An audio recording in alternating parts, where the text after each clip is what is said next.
The tale of Henry VIII's reign is incomplete without the dramatic story of his marriages, particularly his union with Catherine of Aragon and his passionate affair with Anne Boleyn. These relationships not only defined his personal life, but also brought about monumental changes in the religious and political landscape of England.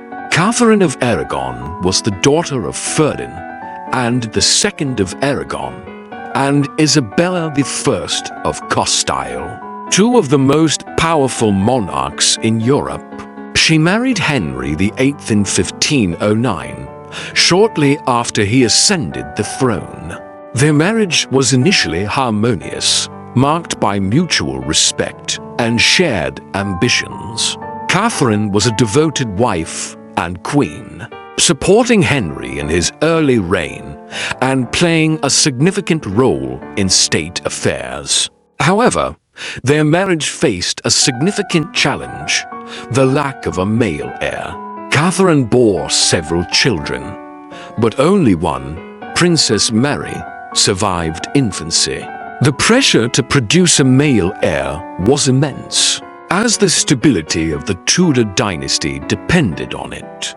As the years passed without a male successor, Henry's frustration grew, and his thoughts began to turn towards finding a solution. Anne Boleyn's arrival at the English court marked the beginning of a new chapter in Henry's life. Anne was the daughter of Thomas Boleyn, a diplomat, and Elizabeth Howard. She had spent time in the courts of Europe, acquiring the sophistication and charm that captivated Henry. Unlike many women at court, Anne was highly educated, witty, and politically astute. Anne initially served as a lady-in-waiting to Queen Catherine. Her beauty and intelligence quickly caught Henry's eye, and he became enamored with her. Anne, however, was not content to be just another of Henry's mistresses. She set her sights on becoming queen and insisted that she would only give herself to Henry if they were married. Henry's infatuation with Anne and his desperation for a male heir led him to seek an annulment of his marriage to Catherine.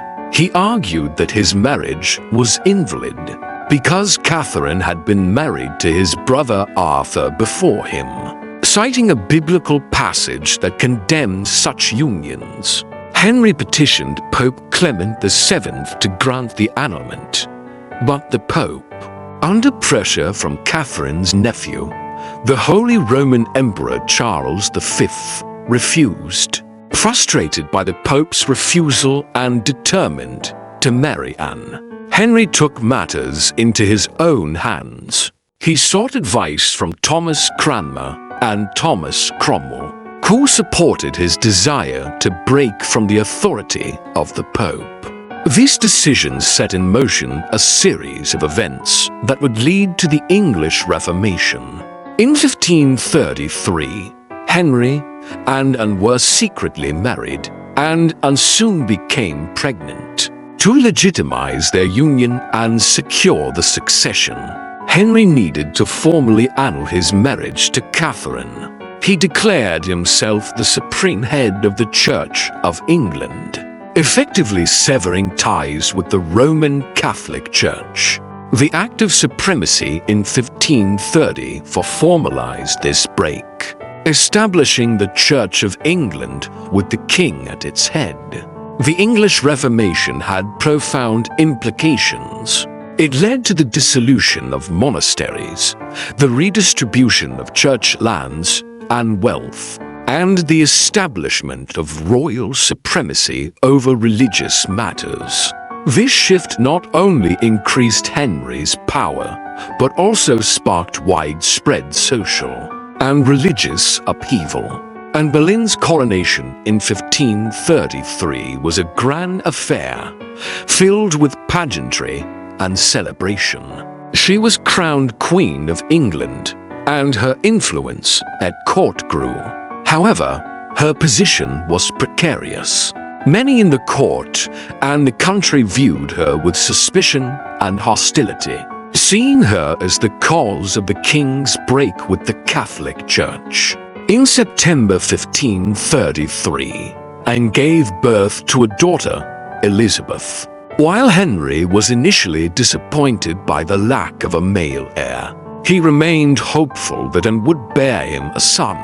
However, subsequent pregnancies ended in miscarriage or stillbirth, and Henry's patience began to wane.